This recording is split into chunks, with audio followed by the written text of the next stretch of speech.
You know what we can do now that Blip TV is no longer? We can actually show gameplay footage. To the arena!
My name is Aaron Romeo Moon Burke, and welcome to the latest edition of Lounge Leets. We are in Path of Exile with Randy Ronson McCulloch. Always a pleasure. And Mad Matt Winchill. Hello. And as I said before, we are in Path of Exile. We are in Act 4 in the main hub of Highgate. This is actually the newest part of the game. The newest hub, anyway. Yeah, the newest hub.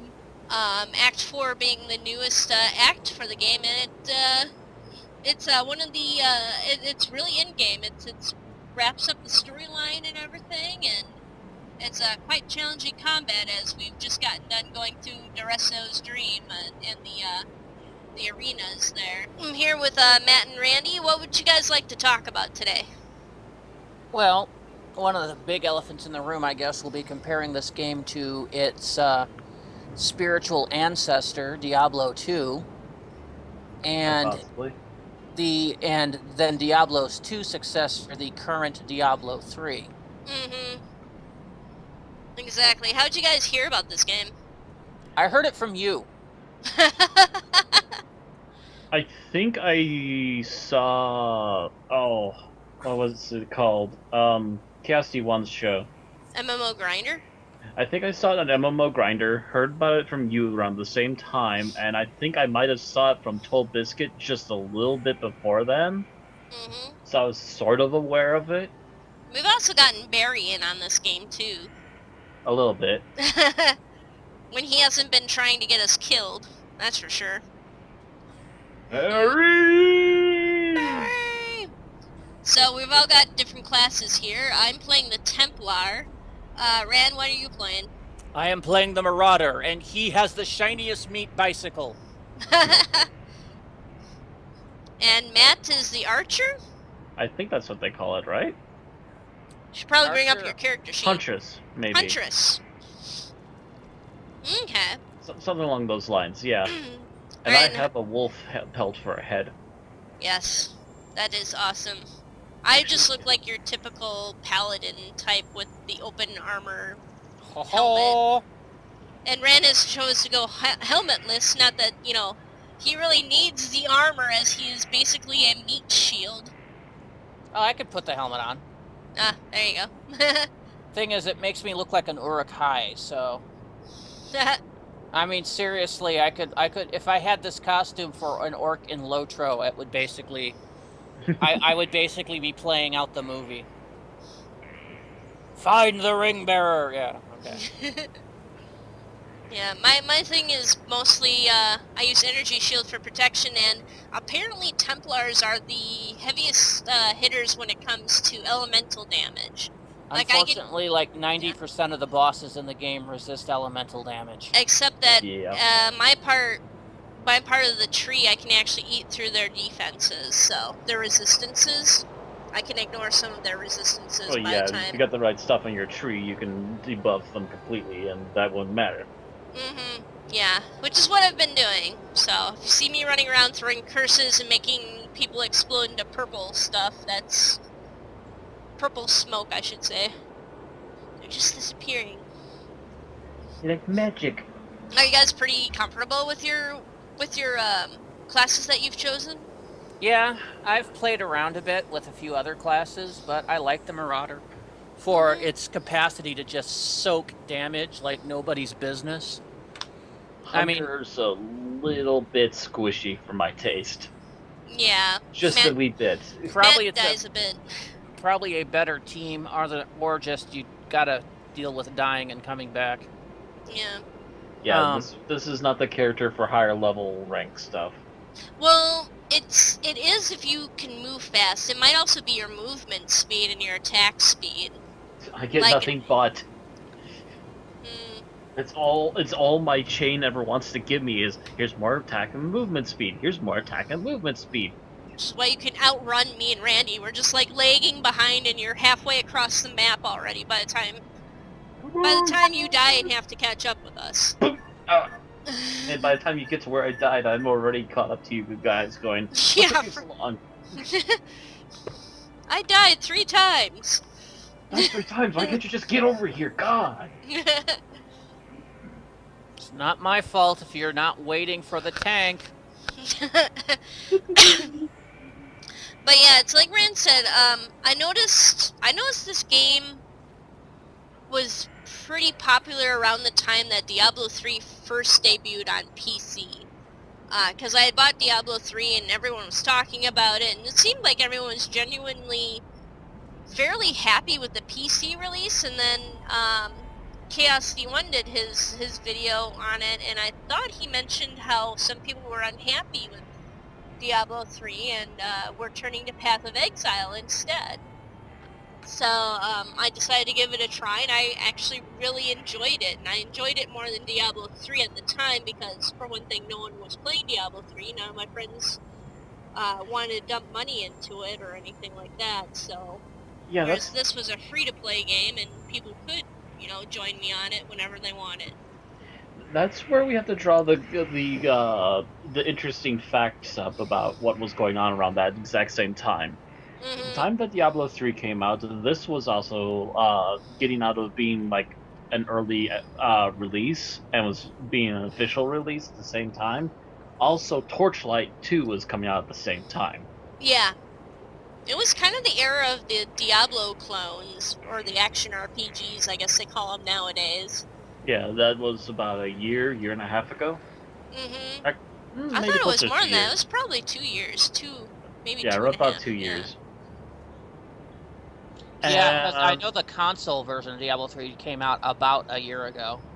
Yeah. Actually, more like 18 months ago, because I've lived here with Aaron for about a year now, right? Yeah, it's over a year now. And I was playing the console version of Diablo 3 with Chris when I was living with him. So. Well, and the console version of Diablo 3 and the expansion that came out for Diablo 3, I guess, changed a lot of things. It opened up Endgame, and it made it so it wasn't quite so railroady. I mean, you can keep playing Diablo 3 for quite a long time now.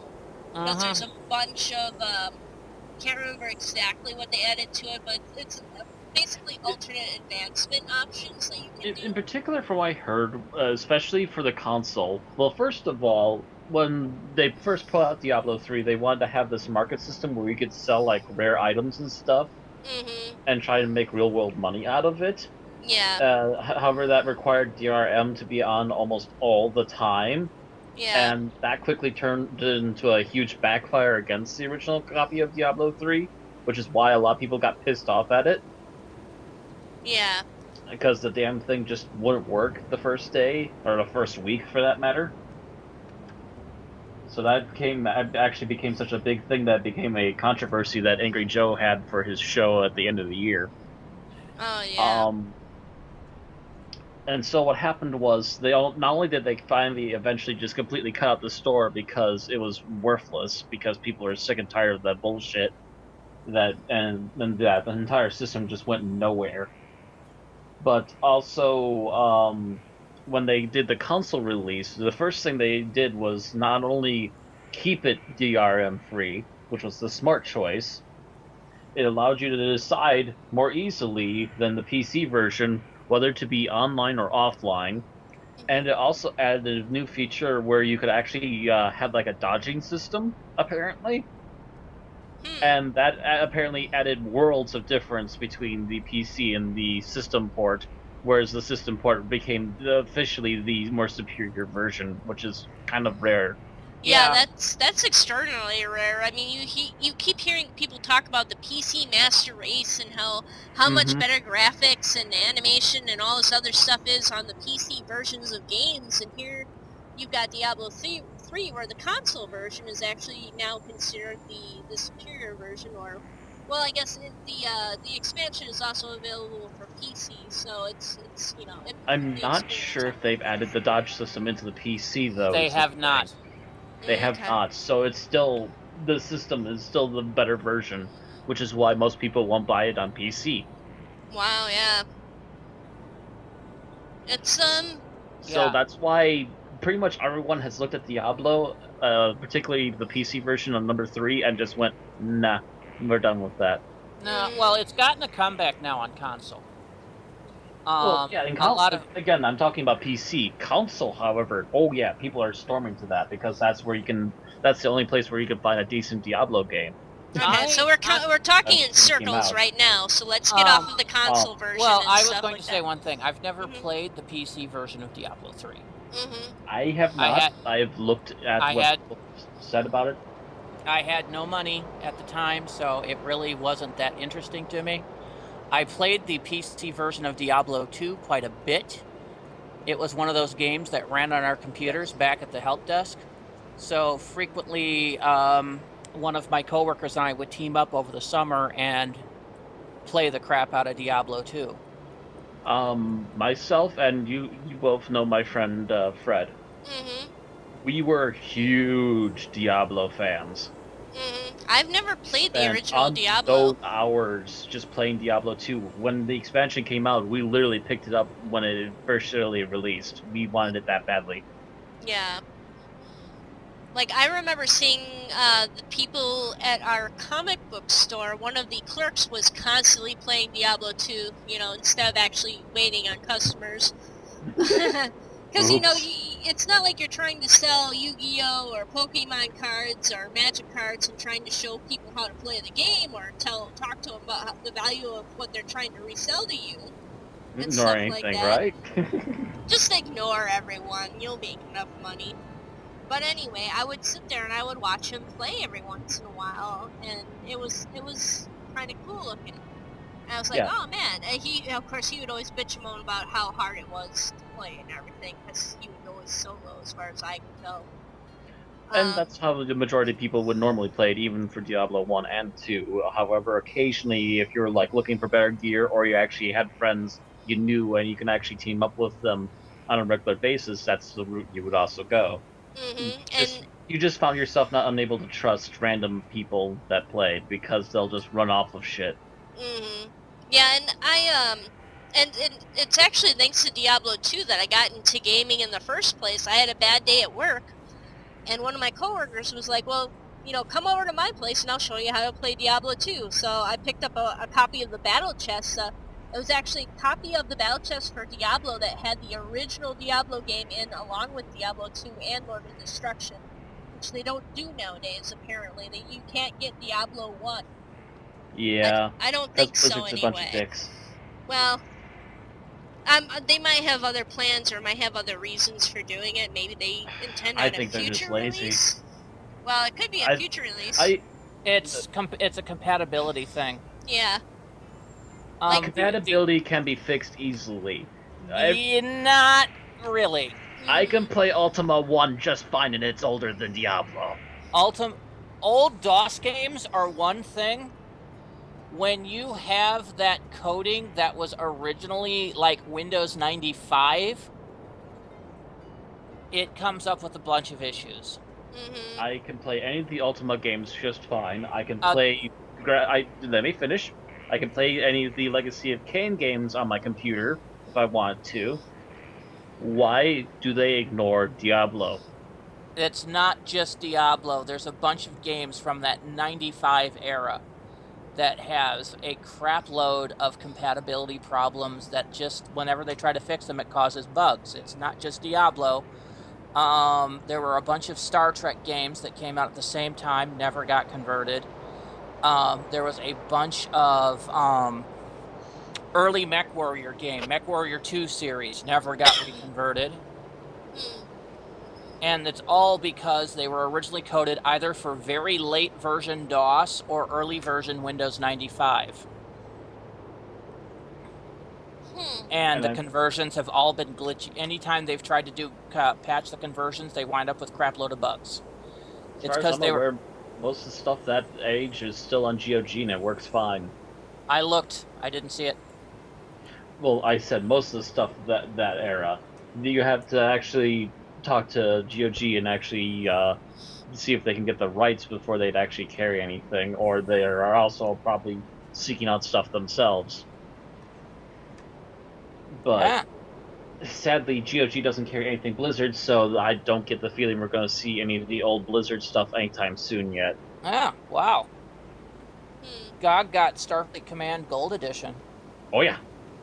That was on my list. There was another one that came out about the same time that I still haven't seen. It was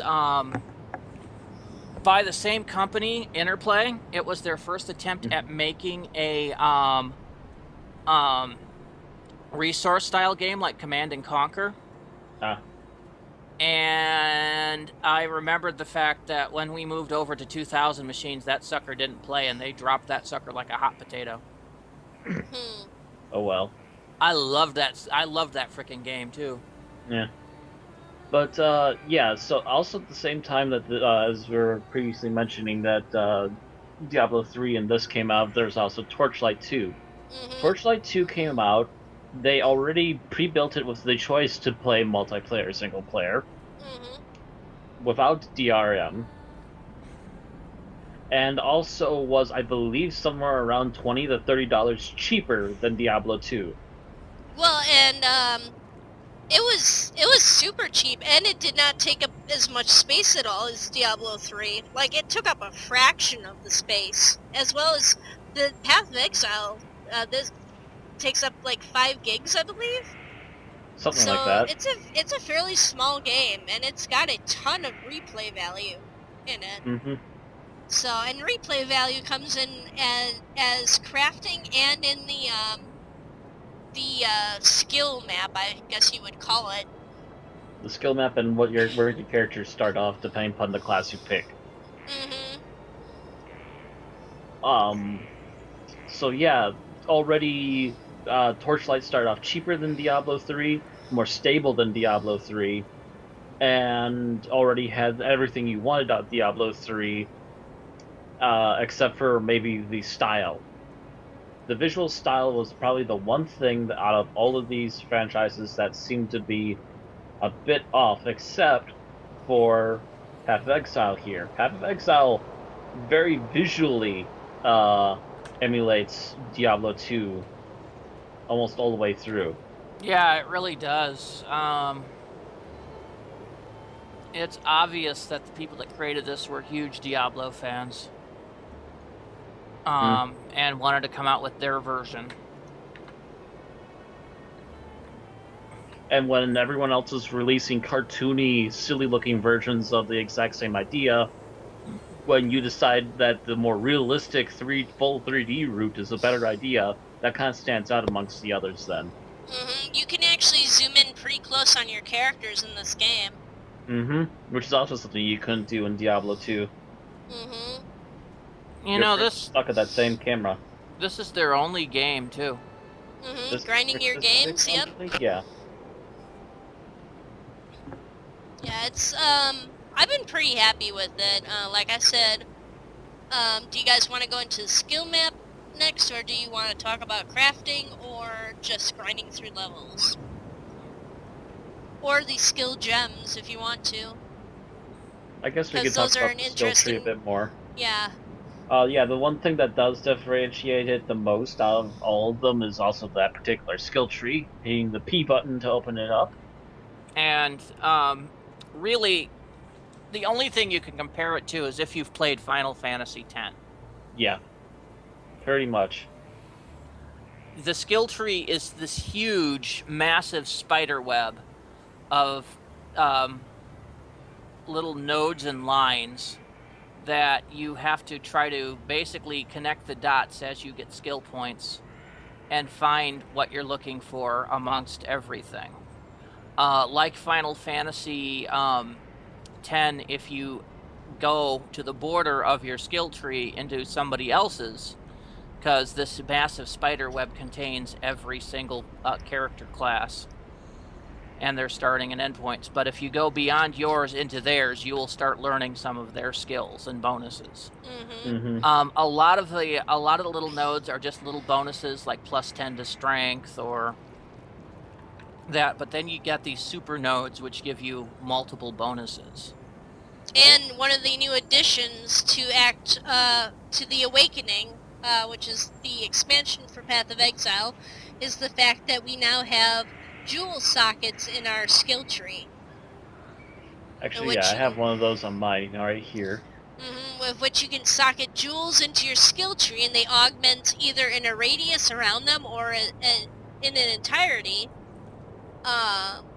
They can augment like how much mana you regenerate, like what I'm looking at here, or 10% increased elemental damage. I have like 10% increased physical damage and +50 to armor is what I'm currently using. Yeah, and they follow the basic, blue for intelligence, which is spells and whatnot. Red for strength, which is your meat shield qualities and your armor and everything. And then you've got your dexterity, which is green, and those are all the jewels. Dexterity feeds into your evasion rating and your DPS and stuff like that, so...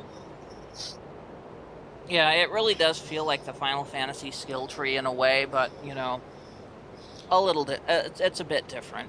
It's a bit different. It has some little extras here and there. I also don't think you can actually... What's the level cap in the game? 50? 60? As far as I'm No, aware, it's there's 100. yeah. It is 100? Mm-hmm. Yep, I've seen people run around with like level 90, level 98 characters. So you can apparently at least get very close to 100, and while that will take you some ways, I don't think it'll take over much more than a small corner of the map, to be honest. Depends on where you're going. Mm-hmm. And there's so many of these little intermediary just gain some strength nodes too that it's to get from one section to the next section you want to do, it's going to be a bunch of levels. At the moment, I'm between gaining one thing and growing for another. And it's going to take me 1, 2, 3, at least 3 to 5 levels before I get into the next section of stuff I want. And that's just kind of how it goes. Mm-hmm. It isn't really a game where you can just go, hey, I've got a skill point, I'm going to put it here. You actually have to put some thought into it. Mm-hmm. Yeah, you have to look over everything and decide which direction you're going in, otherwise you're just going to be wasting your time. You do get refund points as you play by completing certain quests. And I believe you can actually farm up enough items to actually give yourself a refund point or two.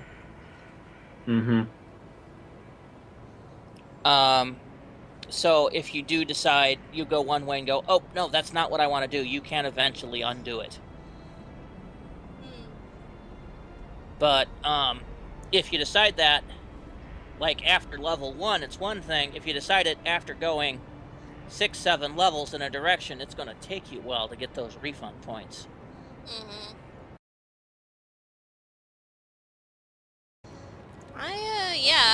It's easy to get distracted. Just like looking at some of these skills here, I'm always finding something that it's just like, oh shoot, I should have gone this path, and then I could have gotten all this other stuff here, and it's just like, oh my gosh. Oh yeah, I'm looking at the corner that I'm heading to right now, and I just noticed there's a nice bonus for shooting stuff at close range. So that'll be nice when I get there. Yeah, and one thing, their in-game store is largely just decor and special effects. How do you reach the Decor store? special effects with also inventory expansion. Yeah, you get to the microtransaction stash by the shop button on the right-hand section of your screen. There's a little green shop button. Oh, I see it. It's always highlighted too. Yep. Easy to see. There is extra stash tabs, extra character slots, stash tab bundles, but And there's a couple of pets and stuff. yeah. But there's nothing along the way of like being able to buy You can't buy super weapons. You can't buy levels. I'm surprised you can actually get a t-shirt. I'm surprised you can't buy refund points. That does make me a little head tilty about that too. It's like I'm glad you can't buy skill points, because that would be broken. Mm-hmm. That would be broken, because then people would just buy the entire chart. Yeah. But purchasing a refund point for the, oh my god, I fucked up my build and I'm out of refund points, that would have been okay in my book. That's something I could see microtransactioning for. Especially when the tree ever gets revamped again. You then either end up having to give these people back all of their points and let them have to start over from scratch, or try and figure some other way out around that. You'd think that would be a little more common than just for people trying to find out a new build. Yeah. Yeah. A lot of it's also just like storage, extra storage and stuff like that. So I want to get some of this fancy armor. Yeah. It's just visual stuff. Is there like a social tab somewhere that I don't know about? No, I think you infuse it into a piece of armor or something like that. I wonder how you're supposed to do that. I think you get this item, you right-click on it, and you right-click on the piece. Oh, kind of like the gems? Yes. Ah. are actually kind of like scrolls. Like how for you gems as identify well, like the sockets and I say gems. Like the color changing stuff, the socket Yeah. changing stuff, and so Yeah. forth. And the Sorry, when you say rarity gems, items. I actually think of the slotting gems. Yeah. No. Should probably talk about those now. Slotting gems, It's So which not are different essentially- from jewels. it's not really too different from Diablo's system.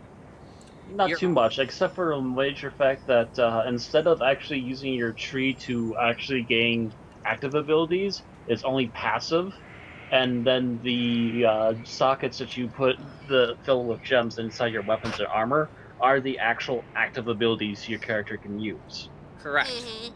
But I mean, the way they work is not too different from Diablo. Your armor has slots, Yeah, the or basic your weapons slotting have of it. slots, and you have to slot those with a certain color gem that matches the color of the slots. Sometimes there's a linkage between the slots, which means that if you have a support gem, you get the effect of both gems for one attack. Actually, another thing I would mention that's different between this and Diablo 2 is that Diablo 2, you couldn't take out the stuff you socketed. Yeah, actually, you can Let's in put it in Diablo there. 3. It costs a bunch load of money to do it. But here you just right click and it comes out. No cash, no muss, no fuss. Of course, they would do it for Diablo 3, not Diablo 2. The one game You were everyone more hardcore. was so hardcore about, yeah. Mind you, it's effing expensive too. Mm.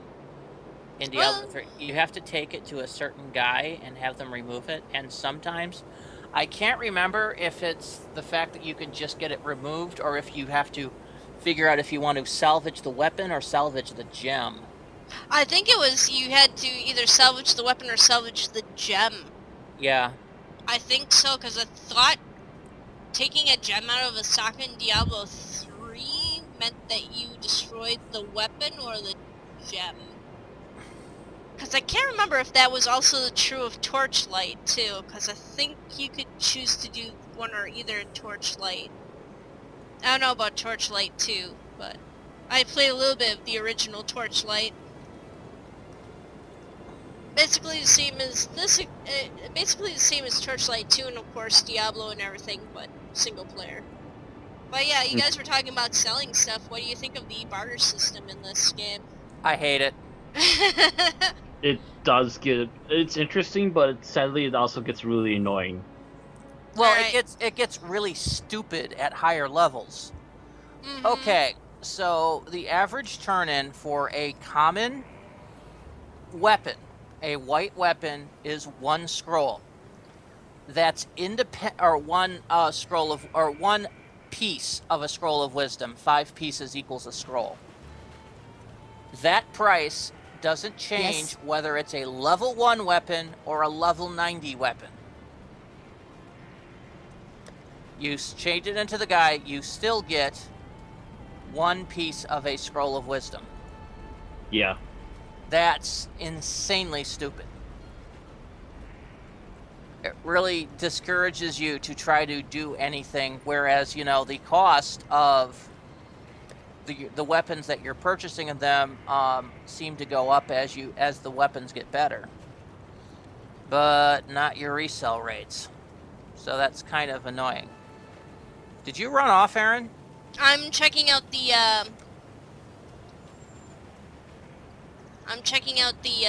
stores down remembered. here. Yes. Where? I'm showing people the stores the that you can storage, get stuff, okay. yeah. For example, the Orbs of Chance, the Orbs of Scouring, Uh-huh. that type Where- of stuff. Orb of Alchemy. Whereas Mm-hmm. other games, you know, you have an interim stat, money, You have Gold. gold. gold, silver, platinum, etc. Mm-hmm. And I believe, last I checked, Diablo 3 uses silver, gold, platinum. I think they just use gold. No, they Yeah. don't. I thought they added. No. I know Diablo 1 and 2 2 Yeah, I thought Diablo 2 just had gold in it. I don't remember doing... I'm talking 3. Okay. In which case, that's another downfall for 3. Why is that? Because it doesn't need to be that complicated. No, I think Gold it was fine just stuff gold on in Diablo 3. Because I remember the goblin dropping just bunches of gold. I don't know. I could be wrong. I mean, it has been, about 18 months since I've played Diablo 3. Mm-hmm. And I wasn't thinking about reviewing it when I'm playing it because it's not really an MMO. Yeah. It's just a multiplayer online game. With the console version, it doesn't even need to be online. It can just be a multiplayer or single player game. So Chris and I were just going through it for shits and giggles. But yeah, as far as I'm concerned, when it comes to Diablo, they're just fine with just tapping straight up gold. It doesn't need to get more complicated than that. I believe when they first made this game is that the reason behind the whole barter system was to discourage gold farmers, which was they were pretty prevalent in Take care. They're prevalent in everything. And they're still prevalent here because they're just asking for scrolls instead. Yeah. Oh, 52 got rid of gold. Yeah, it's not a concept that worked. No. That changed nothing. The only thing it added is more wasted inventory space. They all leave me. Yeah, it's I have seen people complain about the inflation in this game too. Especially for endgame. For example, the Blessed Orbs, and there's another orb that you can get that is really what you use to buy and create endgame armor with, so... Gosh... It's not Chaos Orb. It's something... Val Orb? No. Okay, because that's It was like a Blessed Orb, but it's like a step higher, I believe. I can't remember. But yeah, it was, they were complaining that you had to farm up all of these orbs, which were impossible to farm up with having a real life and everything, so.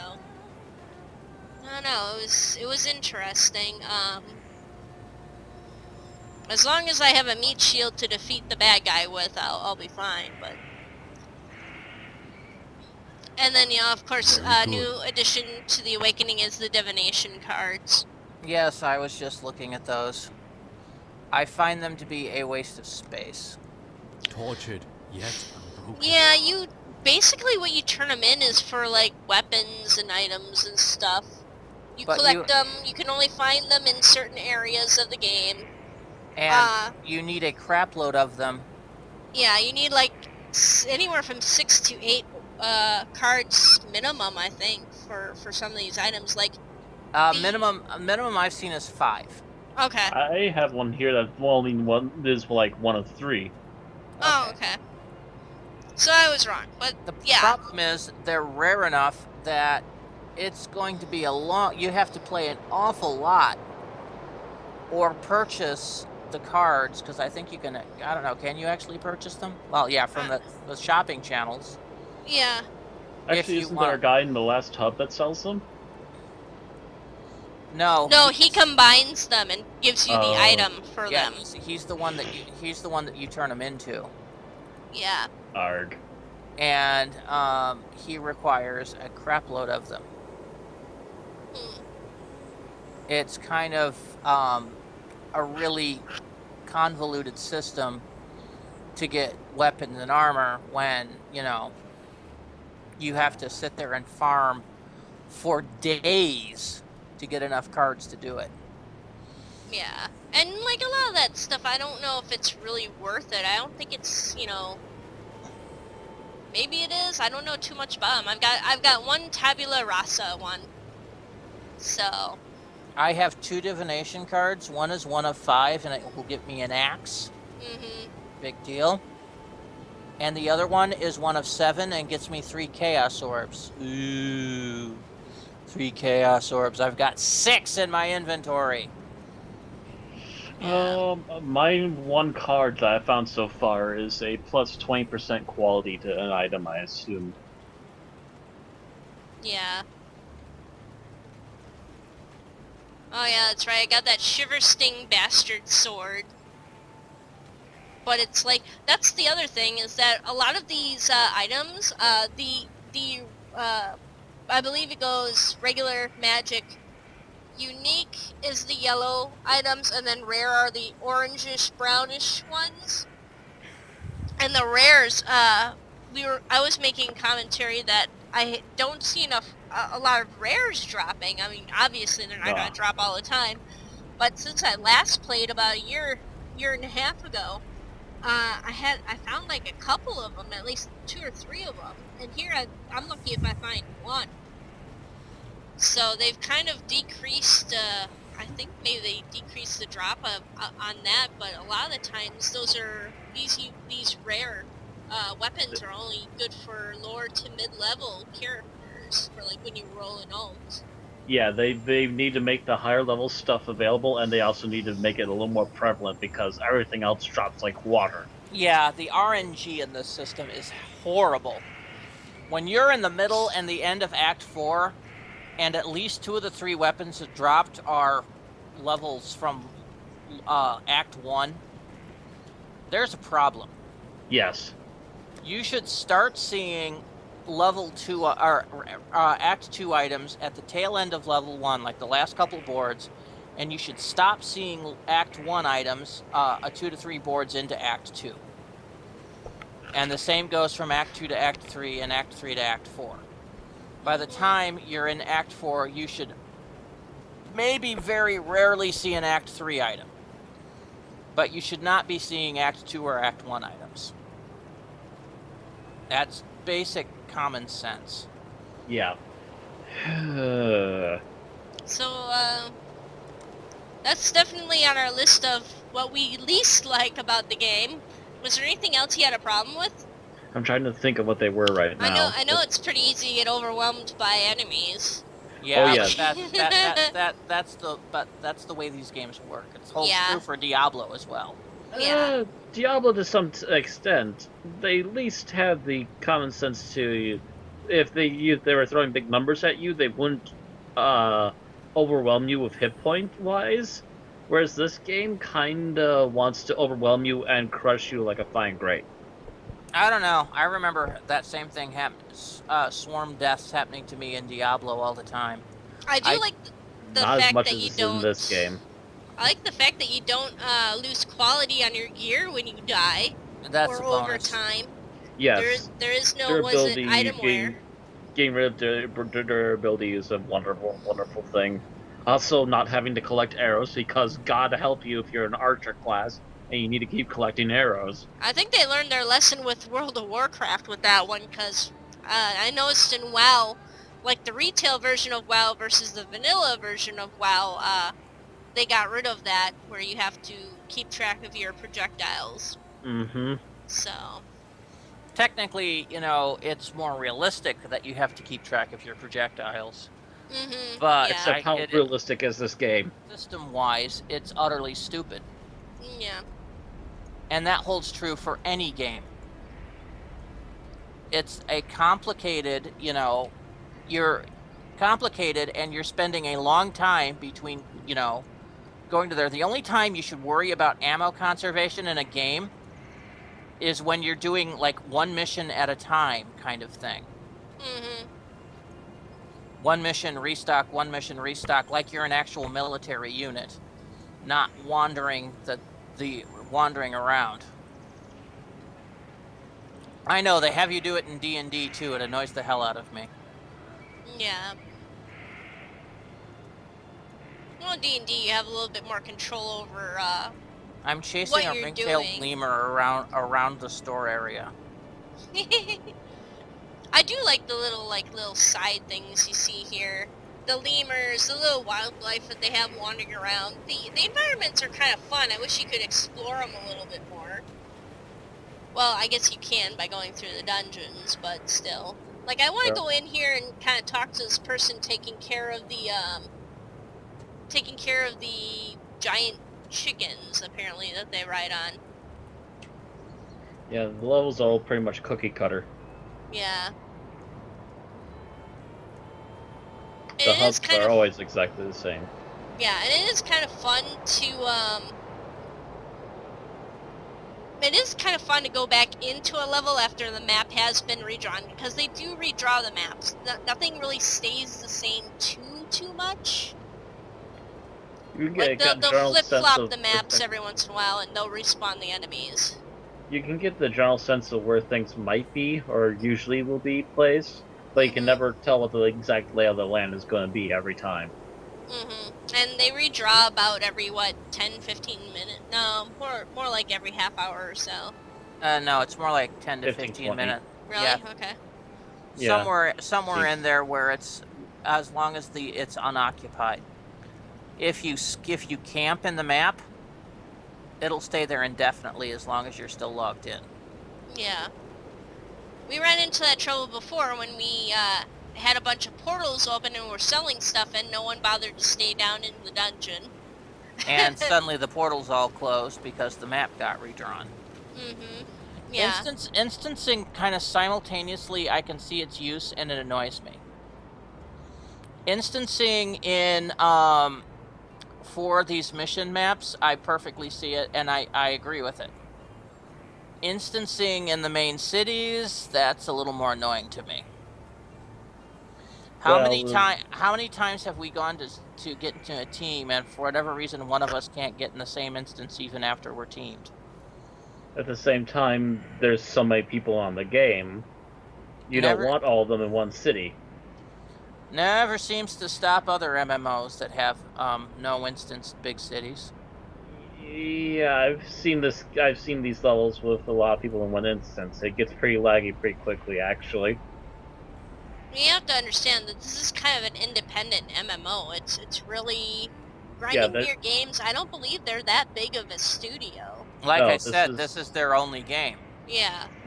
This is their only game, and they've done their one game really well too, instead of spreading themselves out too thin across, various other games. Funcom. Funcom.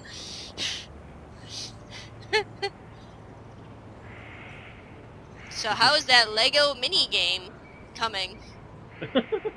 Actually, it's still around. I think it's still technically an early release, but it's around. I think it's on sale right now. It actually looks semi-interesting. It sounded interesting, but I haven't really seen anything about it otherwise. Well, Duresto's Dream is probably one of my favorite parts of the game. I thought that was fairly interesting and nightmarish in its own. I liked pretty much all of Act 3. Act 2 started off really strong. Went through pretty good. Act 2 seemed to wander around a bit for a while. You mean Act 3 or Act I think 1? you meant Act 1 started pretty strong, but Act 2 seemed to wander a bit for a while. Yeah. That's right. Didn't I just say that? No, you said Act 2 started pretty strong. Oh, God. Okay, Act 1 was pretty strong throughout. Act 2 started to just kind of wander around for a while, and then towards the end started to finally have a focus. Act 3 had a pretty strong focus throughout, and Act 4 is shorter than any of the previous acts, but it's also leading you to finally finish the story, so I can't really hurt on that too much. It's actually finally getting us to a point where we can go, yes, end game. And spoiler alert, you get to fight some pretty powerful bosses in this in Act 4. I mean, they kick our asses. Yeah, we get to fight people that we've been hearing about all game, and all of a sudden it's just like, oh shit, this is how they ended up. Oh, holy cow, I have to actually fight them? So that's Duresto, and that's Calm. That's what happened with Calm's people. He's actually not dead? Really? Holy shit. Not dead the way you know it. Yeah. He is with us always. And we get to meet Desheret's people, the Marraketh, which, if you read the timeline on the wiki, it's all kind of interesting how everything goes down. The story is basically just, a morality tale or whatever of don't rely on magic too much because it'll ultimately corrupt you. Because Yeah. that's what happens with the Val. You have the Val Empress who has a advisor who pretty much dabbles in magic too much and calls forth that the construct that you destroyed at the end of Act 2. The same thing happens with the Emperor and Malachi. I mean, we should probably say what the basic plot is before going into an analysis of it. Yeah. Path of Exile, you start as an exile, believe it or not. You've been exiled from this big empire for... Oriath. It's actually not that big of an empire anymore. It's just an island. It used to be huge. It's an empire that used to be huge, but now it has dwindled down to a one island that survived when the main empire fell. But you've been exiled for crimes... whatever. Moral crimes by whoever's defining the morality, basically the paladins, I believe, and exiled to this island, which used to be a very important place and is now cursed. So, on your way through, you meet other exiles, some of the surviving native inhabitants, of which there are not many, and other groups dedicated to trying to stop this evil and corruption that's plaguing the land. As an exile, you're mostly treated like dirt. At least two of the people are one of the people in Act 2 and Act 4 kind of almost want to spit on you and tell you to get the fuck out, because you're slime. You're slime. You're an intruder, and they don't like you. Other people are glad to have your help, and other people just seem to be kind of ambivalent. But yeah, apparently being an exile has an unsavory taste to it in the land. And this is the land of where you die, you come back as an undead corpse pretty quickly. What dies on reclass doesn't stay dead for long, at least not the first time. I believe that's, what's his face? Tarkley. Or no, not Tarkley. Bestel. Bestel says that. Tarkley and Bestel are a couple of people from the hub in Act 1, by the way. Tarkley is kind of your main quest giver, kind of like what's-his-face from Diablo. Kane? Stay a while and listen. Yeah, Deckard Cain. Stay a while and listen. And Bestel's one of the side guys. Deckard Cain used to be an adventurer like you until he took an arrow to the knee. I didn't know Deckard Cain adventured in Skyrim.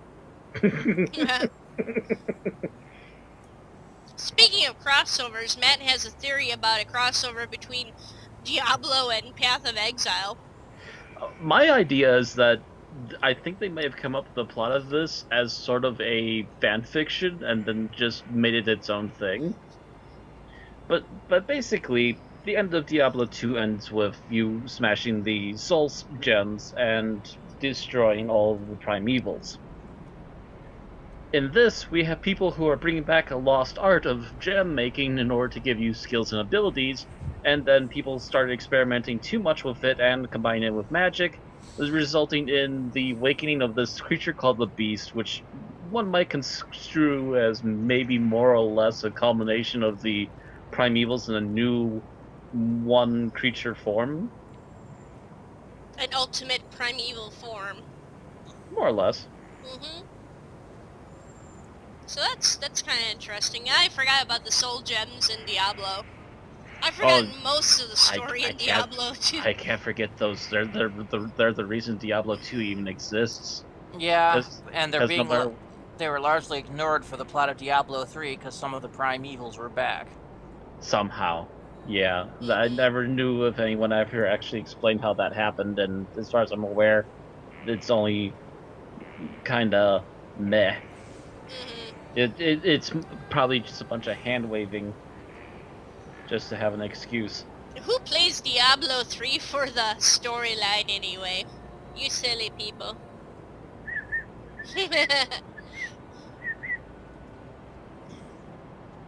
Hey, I pay attention to the storyline when I'm playing.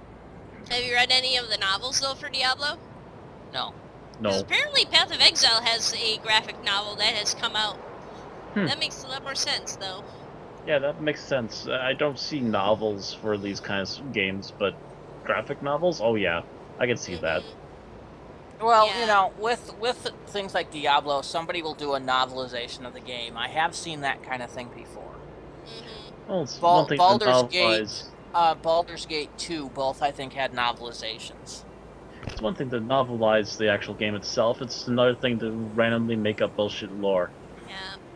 which is what a lot of the Diablo game books did do, as far as I'm aware. Overall, I actually do prefer Diablo 3 to this. But the console... But that's the console version, yeah. Yeah, I'll remind you that is the console version we're talking about. But I'm talking things like the crafting system I like better in Diablo 3. Because you're allowed to kind of custom build your weapon. Whereas here it's... Random chance. random chance. Yeah, I would like to have a little bit more control over that, or be able to use more gems to get a desired result, or something. Exactly. I mean, you can issue it with the hideouts. The hideouts. You can issue it with the hideouts, because each, now that they have the reputation, the masters that stand outside special, that stand outside in the world and hand you special, like, missions, and gain reputation with them, and, the higher reputation allows you to access their own private stores and everything. You can buy higher quality goods and stuff from them, like better armor, better weapons, better jewelry and stuff. But you can also invite these reputation NPCs, these masters, into your hideout, which is player housing. And each master, you can dismiss them, but before doing so, you can have them drop a workbench for you to work off of. And browsing through the various workbenches that they each drop, you'll see that each master has a specialty. Like, for example, you have the Haku, the armor smith, or the armor master. You can augment your armor, add strength bonuses to it, and everything like that by using his workbench. And of course you just pay in certain types of orbs and stuff, like so many orbs of alteration to do this and that. So... Oh, that's what that was about. Okay. Yeah. So there is a system for that. It's just that it's kind of in the way if you're not looking for it. Yeah, there is a system for it, so there is a way of getting around the RNG and augmenting your armor, your weapons, even your jewelry and stuff to make it a little bit better.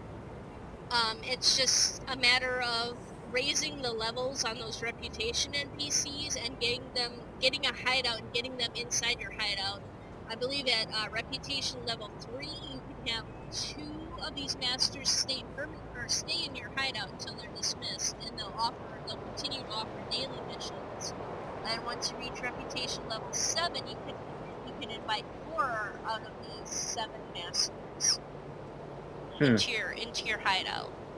And I believe there's an 8th master, or maybe she's the 7th one, but she's the end of game master who deals with the maps that are handed out as prizes at the very end of the game. Like, we're talking 3rd level difficulty, also known as Merciless. Right here we have the portal for the Cruel difficulty to the Twilight Strand.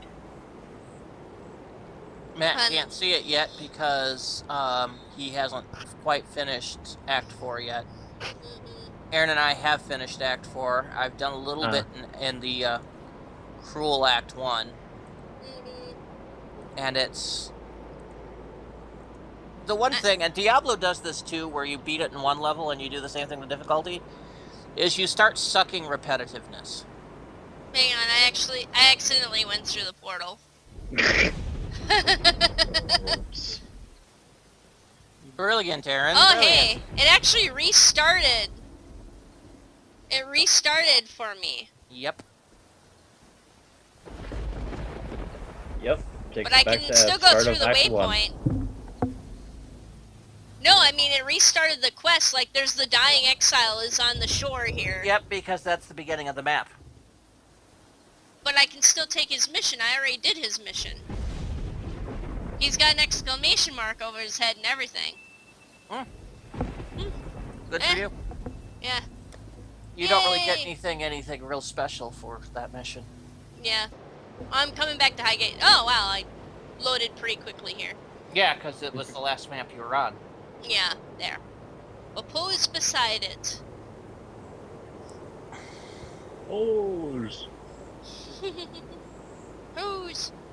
But yeah, there's 3 difficulties in this game: normal, cruel, and merciless. At the end of merciless, you gain access to, well, you originally gain access to this room, and it's only got flavor text in it when you go through all of Lady Diala's quests. And when you finally complete her quests, you can go into this room and work on various maps that you are given, or pieces of maps. And by combining 2 maps, you upgrade their quality, and when you use the maps, it spawns, it actually spawns an area. It spawns a map full of monsters that you can fight for special rewards, depending on the quality of the map that you use to conjure them with. And there's ways of, constructing maps that they spawn like a bunch of yellow monsters or a bunch of bosses that you can fight all at once if you want to. So, that was kind of an interesting idea, just the idea that you could collect these things and mod the game the way you want it to be. Yeah, but at the same time, it was kind of a cop-out. Here, let me build this map so you can have a custom arena so you can fight a bunch of enemies. Mm-hmm. No real plot or storyline to it, just here. Here's your grinded machine. Go at it. Mm-hmm. So is there anything else we need to touch on still? Not really. I mean, I find Diablo 3 to be better than this, the console version at least. It is on par or better than Diablo 2. Obviously, the graphics are more detailed. Mm-hmm. But, I mean, gameplay-wise, the skill tree is an interesting touch. And the lack of needed microtransactions is always nice to see. Mm-hmm. Although I've been noticing that there has been a backlash against microtransactions of late. It depends upon the kind of microtransactions. If it's like the, say, Konami microtransactions, where they are essentially shoehorning in the need to get resources, and then they're going to make it really hard to find outside of buying them, then yes, there's a problem when you have those kind of microtransactions that actually affect the game.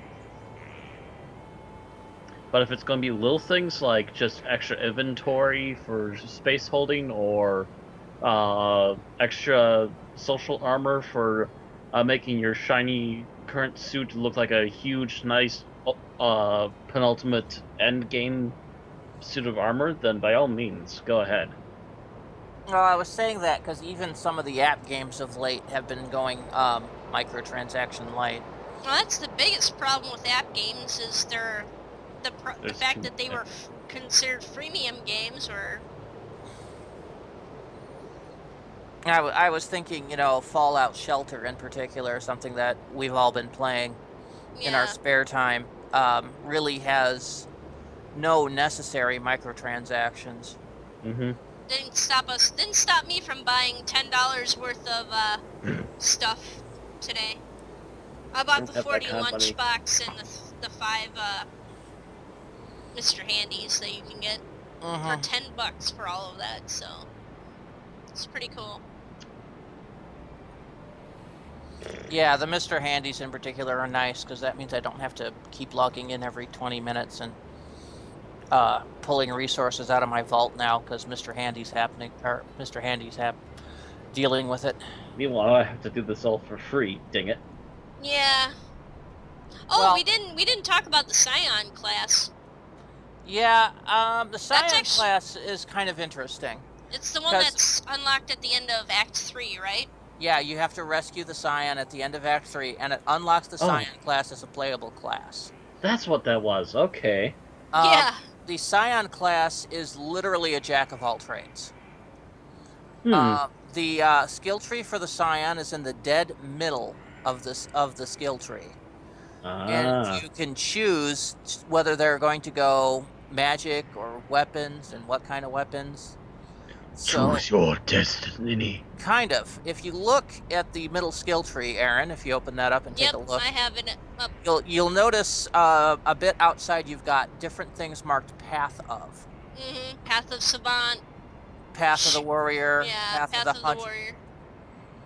And each of those is a branch going, what kind of Scion do you want to play? Path of the Savant. Is if you're going to be magic user. Path of the Hunter is if you're going to be a dex-based, like archer or rogue-y type. Path of the Warrior, yeah. Is if So, you're just... and then you also get more jewel sockets too. You can open up 3, if you really wanted to, you could probably open up 3 jewel sockets almost right away.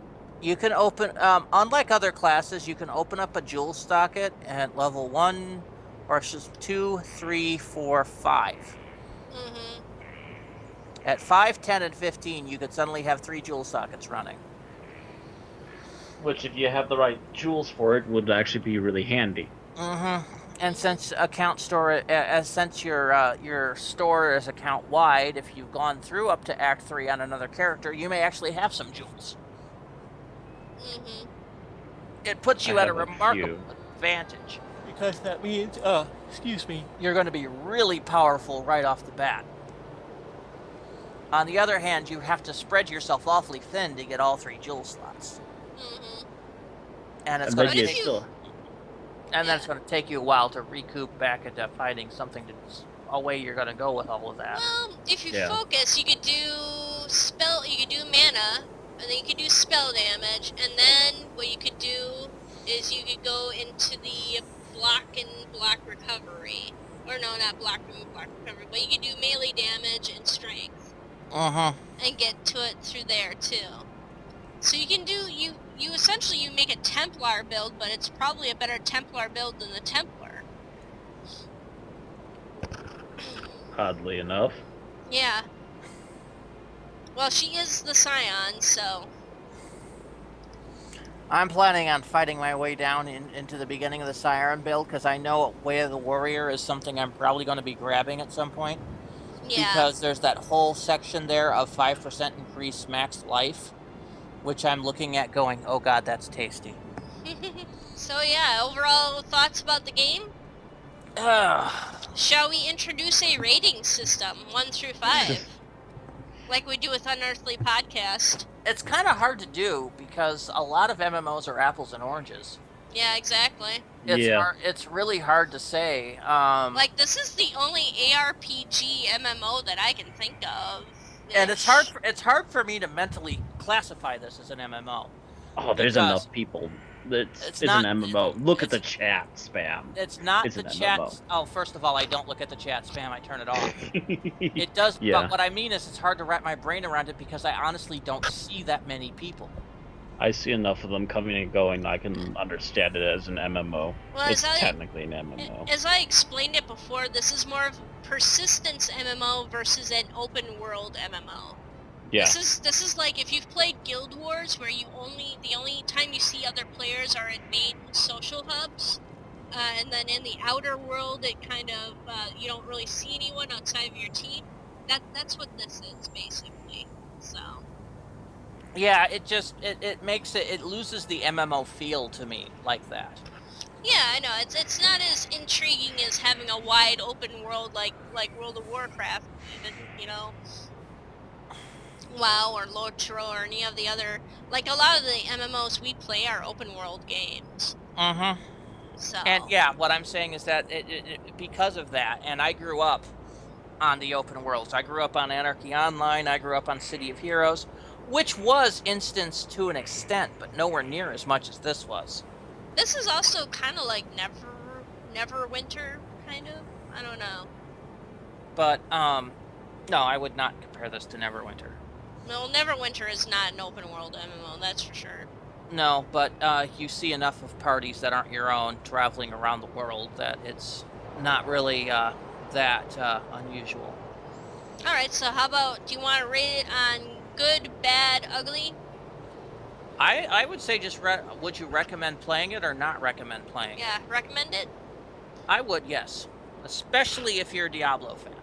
Yeah, I would definitely recommend it too. It's got enough interesting paths that you can take with your character creation, and even ultimately changing the world around you, to make it to maintain interest, I would say. Mhm. What about you, Matt? I would highly recommend it. If you're a fan of the Diablo games at all, it's obviously a given that you should already be looking at this, at least for a side game. If you feel left out by the rather flimsy release of Diablo 3 on PC, or just don't care for like the art style of Diablo 3 or any of the Torchlight games, this is more closely aligned visually to what Diablo 2 was. It's just that it's the next step further. They completely made everything 3D now, and it's also done in the it's the Unreal Engine, right? As I recall. I have no idea. Actually, I'm not quite let's. sure either. Pretty sure it was the Unreal Engine that they managed to use this on. Something close to it, at least, as I recall. I don't know. There's not enough information on the wiki page and I could have stuff. sworn someone said it was Unreal Engine. Anyway, a much higher graphical engine, but also fair warning: don't be having a small graphics card like mine, because if you look at any of my footage, it's kind of low quality. Because the low frame rate, because my card is struggling just to look at this place. Then people will have to donate to your Patreon. Pretty please visit my Patreon. I make music. What is the name of your Patreon? Mad Mad Inc. Okay. It's not hard to find. Alrighty. Alright, well, thank you everyone for joining us. My how the time flies. I never realized that we would actually be done looking at this game so quickly. Alright guys, have a good night. Yeah, my eyes tears dry.